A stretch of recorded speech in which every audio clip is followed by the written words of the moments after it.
Eu assisti as primeiras 2 sabatinas dos candidatos à presidência da República no Jornal Nacional.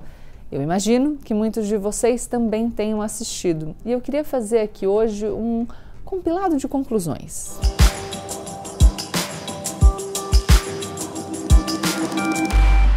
Olá, pessoal! Como eu sempre digo, a partir de agora, menos emoção, mais razão.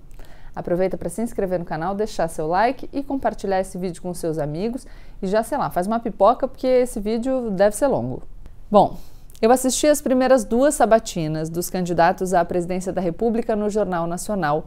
Eu imagino que muitos de vocês também tenham assistido. E eu queria fazer aqui hoje um compilado de conclusões. Aliás, nós tivemos essa conversa em equipe, eu, o Rafa e a Laura, que vocês já conhecem aqui do canal, e a gente ficou se perguntando, será que vocês gostariam da ideia de um vídeo nosso de reunião de pauta? Porque a gente tem umas conversas boas que às vezes rendem e a gente pensa, pô, seria legal compartilhar com a nossa galera do YouTube. Então digam pra gente aí se vocês gostariam desse tipo de vídeo. Antes de mais nada, eu vou comentar as entrevistas, tá? O objeto da análise são as entrevistas. Eu não estou comentando o candidato de forma geral, senão a performance numa entrevista específica a partir de alguns pontos de vista que consideram aspectos distintos, que serão, claro, explicitados. O primeiro convidado, decidido por sorteio, foi o atual presidente Jair Bolsonaro. E a coisa que eu queria deixar clara, assim, de partida, para uma parte da população, meus amigos, não tinha como ele ir mal.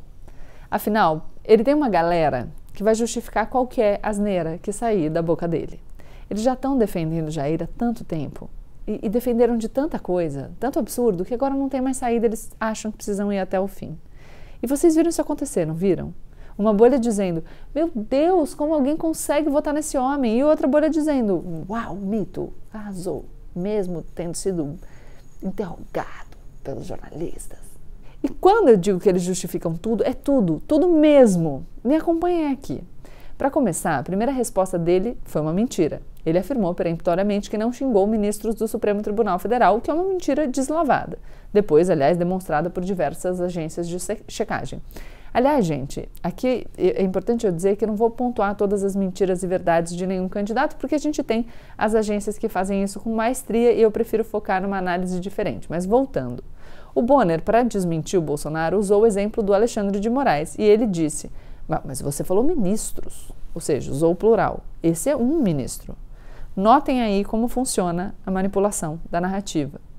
Se você acompanha minimamente a política brasileira e não quer deliberadamente tapar os olhos, você sabe que ele não xingou só o Alexandre de Moraes de canalha, mas ele também xingou o Roberto Barroso de filho da puta. E aqui vem um ponto para mim essencial, fundamental. Ele xinga os ministros ali, na frente da galera dele. Porque na hora de assumir o que ele fez em rede nacional, ele arrega. Essa primeira mentira denota covardia. Ele diz que não xingou ninguém, depois quando confrontado pelo apresentador diz que xingou só um, que também é uma mentira. E o meu ponto é, uai, não fez? Não é machão? Assume, cabra! Mas é isso, nada de novo. Jair Bolsonaro se apresenta como corajoso, como homem forte, mas na hora que ele é confrontado, é mesmo tchutchuca do Centrão. Não tem coragem de assumir o que já fez em rede nacional. O nome disso é covardia. Eu digo para vocês que o Bolsonaro ressignifica a covardia e isso comunica com muita gente. Muita gente fraca que posa de forte vê nele a sua representação e a sua legitimação. Essa galera você faz, sai correndo. Em outro momento, ele se mostra covarde novamente. Quando ele foi perguntado pela Renata Vasconcelos sobre a falta de empatia ao simular pessoas com falta de ar durante a pandemia de Covid-19, quando centenas de milhares de brasileiros morreram com problemas respiratórios gravíssimos causados pela doença, ele também negou. Depois, nas redes sociais, ele foi tentar dizer outra coisa, que ele estava, na verdade, se sensibilizando. Gente, falou depois porque precisou que a equipe preparasse essa justificativa. Claro, né? Fosse essa a verdade, em vez de negar, ele teria explicado na hora. Não explicou, porque a história foi inventada depois. O que a equipe dele disse para ele falar depois, para tentar apaziguar os ânimos, não importa. Se ele se orgulhasse, se fosse sensibilidade mesmo, solidariedade, ele assumiria, bancaria. Mas o Jair não banca. E aí outra parte ótima. O Jair continua dizendo que era inevitável a aliança dele com o Centrão. Ora. Se ele sabe disso agora, ele sabia em 2018, não é? Ou o presidencialismo brasileiro se tornou de coalizão em 2019, quando começou a gestão Jair Bolsonaro. Spoiler, não. O artigo do Sérgio Abranches, que tem a expressão como título, foi publicado em 1988, tá? Vou deixar o link para vocês. Mas então, se o presidencialismo é de coalizão já faz tempo, como que o Bolsonaro não sabia? Ele era um novato? Não, não era um novato. Ele tinha sido deputado por 27 anos. Como ele mesmo já disse, parte do próprio Centrão. Mas mesmo assim, ele fez uma campanha fazendo promessas mentirosas em 2018, promessas que ele sabia mentirosas. E muita gente está caindo nessa ladainha até hoje.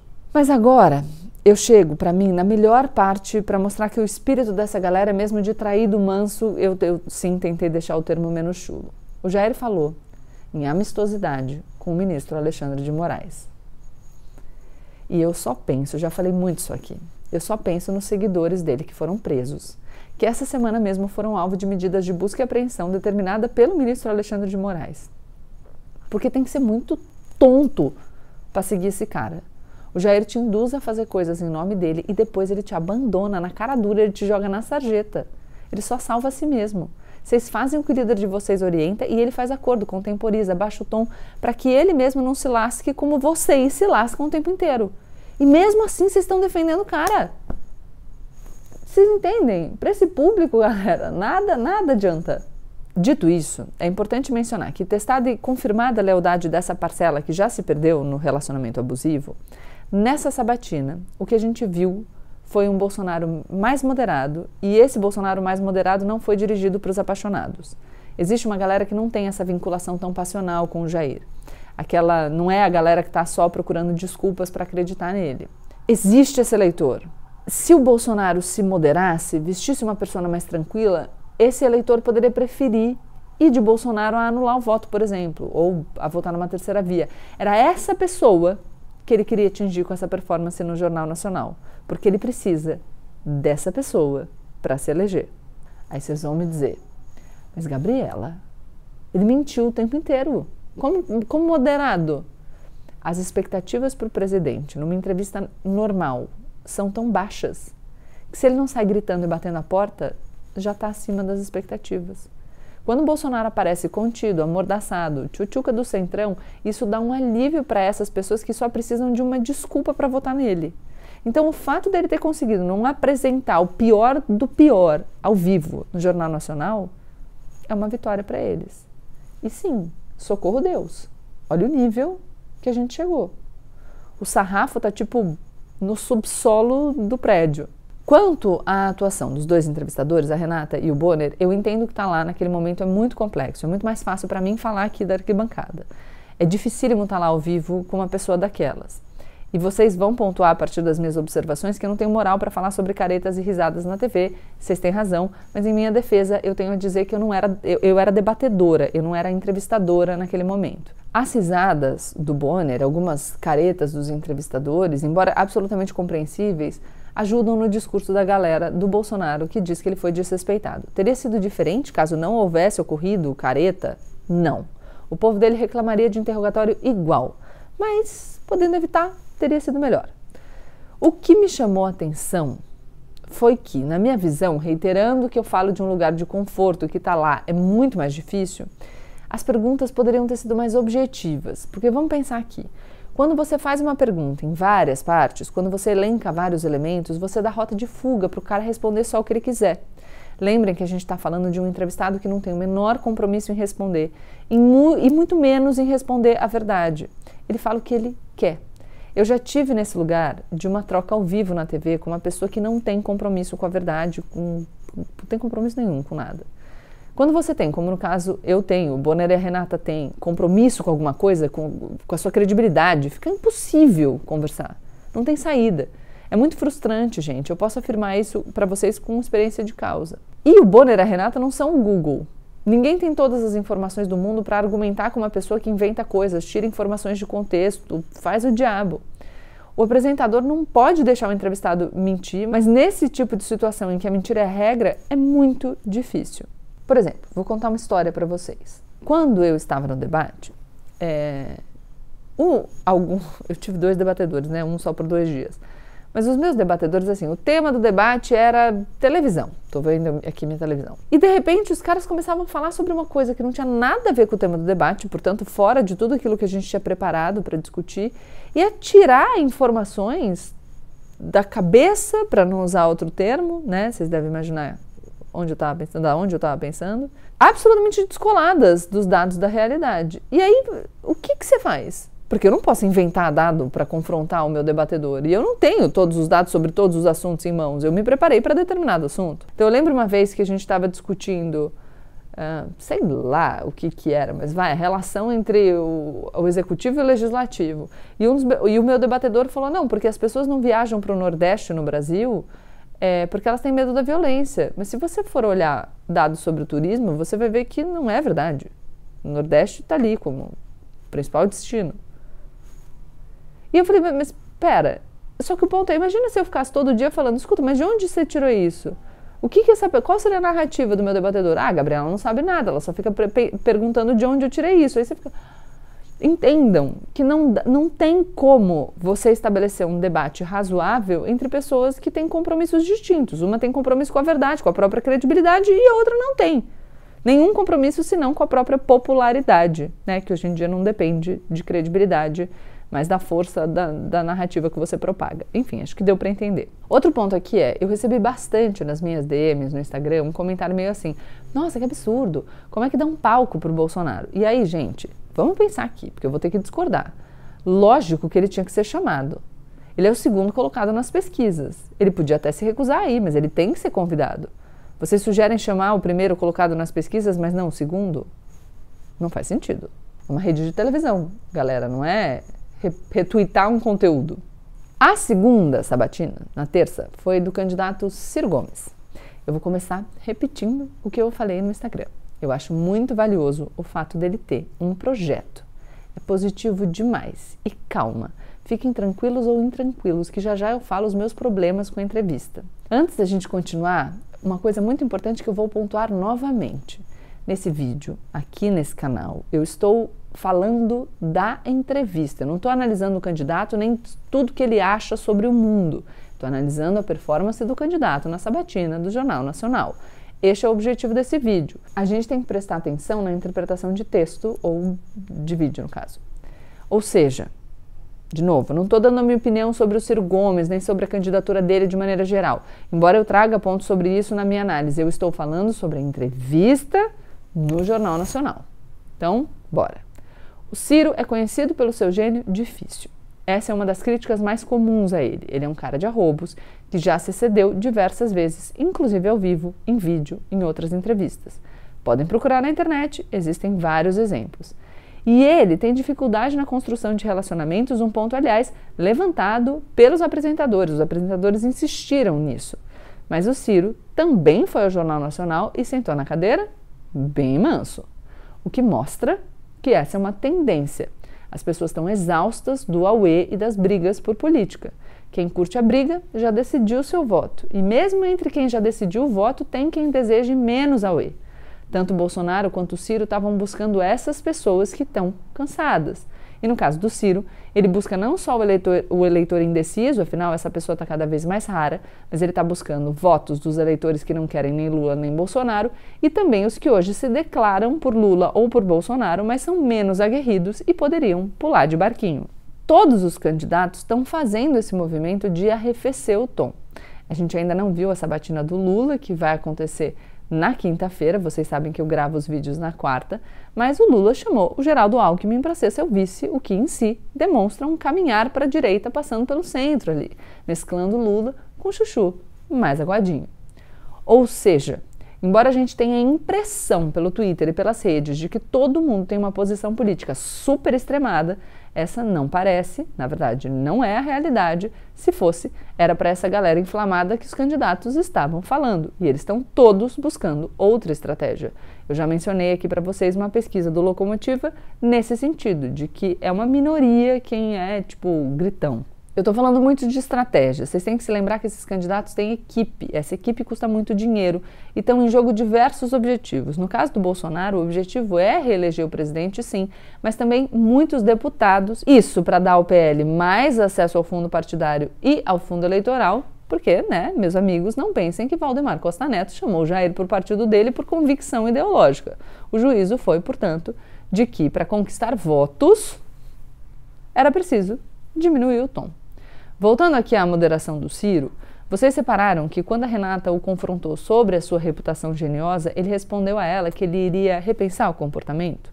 Muito educado, ponderado. Ele não negou o discurso prévio dele, não mentiu, não fez o eleitor de bobo. Afinal, o eleitor sabe o que ele viu, né? Mas fez um movimento inteligente de agir com educação e humildade. Inteligente no meu ponto de vista, tá? Essa é a minha análise. Como eu já disse, eu realmente gosto muito do fato do Ciro ter um projeto claro apresentado para todo mundo. Eu não estou dizendo que eu gosto do projeto dele todo, ou de partes da maioria do projeto dele. Não é um juízo específico sobre o projeto. Mas eu gosto demais do fato dele ter um projeto, do projeto existir. Porque isso nos permite concordar ou não com ele. Eu, pessoalmente, tenho algumas divergências, mas a diferença de ter um projeto é que você pode ter a divergência clara. Você pode conversar com essa pessoa. O Ciro diz exatamente o que ele quer fazer. E isso te permite pensar se concorda ou não com a ideia, se acredita ou não que ela seja factível. Te permite divergir sobre as formas de atingir um objetivo. Te permite ser contra esse objetivo. O inverso é que é uma porcaria. E o que é o inverso? A pessoa te pergunta, o que você vai fazer para a economia? E o candidato responde, eu vou garantir que ninguém mais passe fome. Que não se repita a gestão desastrosa que a gente assistiu no passado recente no Brasil. Você fala, tá legal, mas como? Ou então fala, vocês sabem o que eu posso fazer, porque eu já mostrei. Não, sim, mas o mundo mudou, as condições são outras. E agora? Em 2022 a gente vai fazer como? Porque o eleitor tem o direito de saber, né, caramba? Outro jeito de fazer algo parecido, o genérico, é, eu vou mudar tudo que tá aí. O quê, camarada? Como? Se o discurso é genérico, ninguém pode saber se acha bom ou ruim. Ninguém pode cobrar, porque você nem se comprometeu com nada. E aí ninguém discute projetos de país. A gente fica discutindo pessoas. Não, fulano é horrível, mas não, ciclano é pior. E fica nisso. Vamos pensar comigo aqui, ó. Você é um investidor, tá? Chega um cara pedindo um investimento na empresa dele, que é o seu dinheiro. O cara te fala assim, eu vou ser a maior empresa do Brasil. Aí você fala, legal, como? E ele te responde, eu vou transformar esse setor.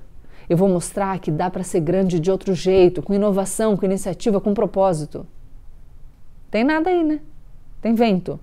Tem gente que investe. Discurso funciona. Existem várias empresas fundadas em cima de vento. Mas eu sinto muito que tanta gente esteja caindo nesse discurso de vento eleitoralmente, né? Porque o eleitor porque o investidor vai perder o dinheiro dele. Nas eleições, isso afeta todo mundo, mas essa é a natureza da democracia. E para citar aqui o personagem de agora, como diria Ciro Gomes, a democracia é uma delícia.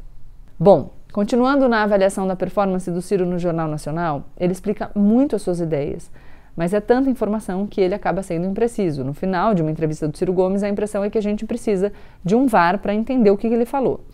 E ele é muito bom na oratória, ele vai falando, no final dá bilhão e você acredita. Fica aí outra dica para o pitch de investimentos, tá? Confiança, amigos, é a alma do negócio. Então, para o Ciro também valem as agências de checagem para a gente saber se o que ele está falando corresponde à realidade. Além de tudo o que eu falei, um ponto muito importante, e oi, equipe do Ciro, presta atenção aqui, é o seguinte, ele fala muito difícil. Eu comentei isso no Instagram e muita gente me escreveu confirmando a dificuldade de entender o que ele diz. As pessoas se perdem no discurso dele. Ele falou palavras como vassalagem, germinar, malsinada. Eu sei, essa estratégia tem um efeito duplo. O primeiro é que, por conta da nossa evolução enquanto sociedade, a educação de qualidade ficou reservada aos muito poucos durante muito tempo e a gente ainda tem diferenças hoje em dia. Ou seja, criou-se essa imagem de que quem fala difícil é inteligente, sabe mais. Mas, por um outro lado, a gente está falando de uma eleição majoritária, nacional. Então, uma parcela grande do público tem que te entender. E o Jornal Nacional é o maior palco desse país. Ele tinha que usar, por exemplo, sinônimos. Em vez de vassalagem, ou em seguida de vassalagem, usa serventia. Em vez de minha vassalagem ao povo brasileiro, podia ser algo do tipo meu senhor é o povo brasileiro. Ele até usa senhor, mas a construção da frase ficou ruim. Já era meio caminho andado. Vocês me pediram muito no Instagram para eu explicar o que ele disse. Eu sugiro a vocês, perguntem a ele. Ele está apresentando um projeto para você e pedindo seu voto. Vá lá nas redes dele e diga sem constrangimento nenhum. Eu não te entendi. Me explica.